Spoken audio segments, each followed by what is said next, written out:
šampūnai yra iš Beža, jie specializuojasi iš Japonijos produktuose, tai va čia yra iš Japonijos drėkinanti linija su extra virgin coconut oil. Tai va, man jinai labai tiko, labai gražiai spindi plaukai. Šampūnas, mes abu su Niko turim dermatitą, tai jisai mum nedirgina ir nepaūmina dermatito, neperština jo galvos. O kondicionierius labai fainai, nu žinot, aš tikrai ne visada, aš turiu kaukių, irgi tikrai puikiai žinot, bet ne visada jas turiu laiko laikyti. Tai kai neturiu laiko laikyti, man reikia fainų kondicionierių.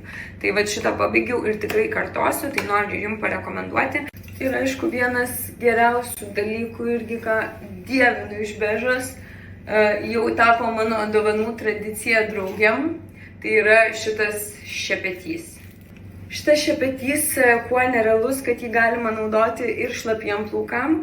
Tai reiškia, kad kai plaunate galvą, galite įmasažuoti šampūną, nuvalyti negyvas odos daleles ir po to fenuojant galite naudoti ar užtepus priemonės, nežinot, užsipurškus, va, pavyzdžiui, dabar jau pradeda džiūti, užsipurškiu karščio priemonę ir ją iššukuoju, kad pasisklaidytų.